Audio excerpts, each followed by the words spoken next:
Okay, so the 76ers won game one last night, and the Celtics behind James Harden's 45. The scariest part is Embiid didn't even play.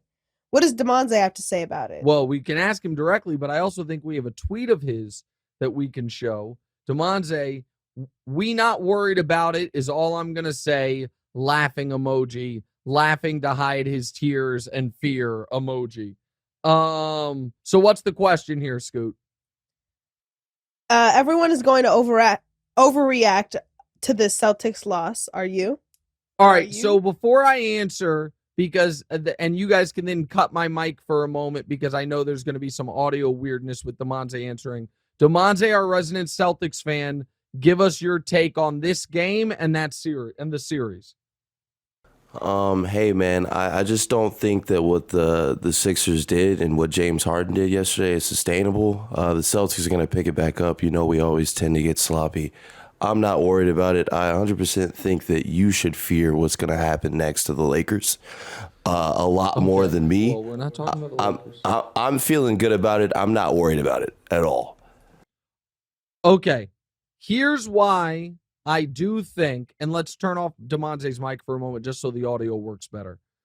I do think there is reason for concern for Boston in this regard. Boston has not looked like the championship favorite that they allegedly are since the first game of the postseason.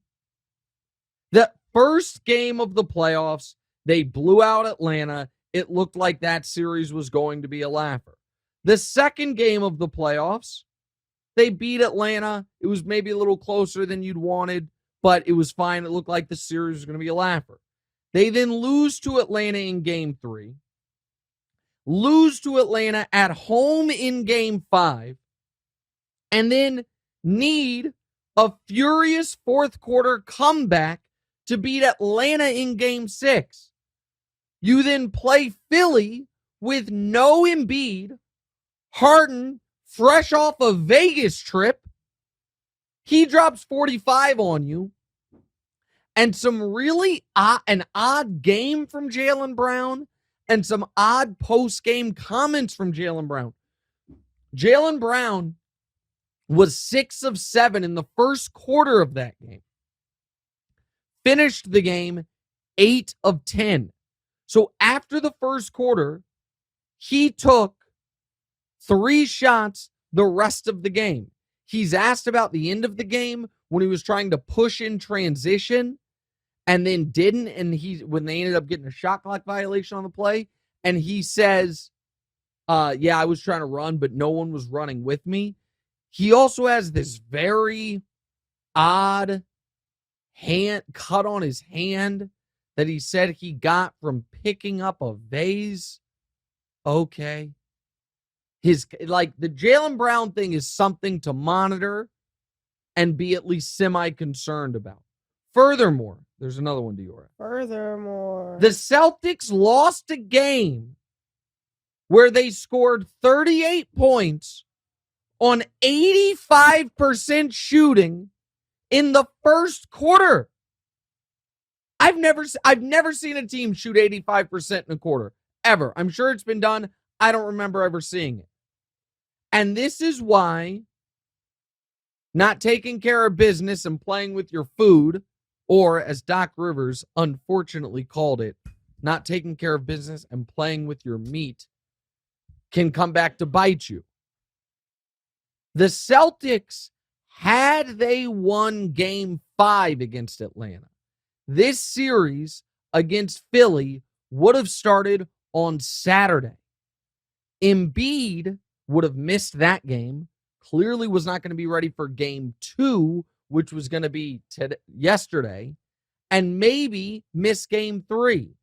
Now, you go longer with Atlanta, you lose game 1, now Embiid doesn't even have to come back for game 2, and Philly has already stolen home court. So, I'd love to get more from Damonza on this, but it does seem like the audio's not great when we go back and forth with him using the producer mic. But I will say this. The other thing, Someone should tell Damonza's guy, Robert Williams, Time Lord, that the playoffs are here.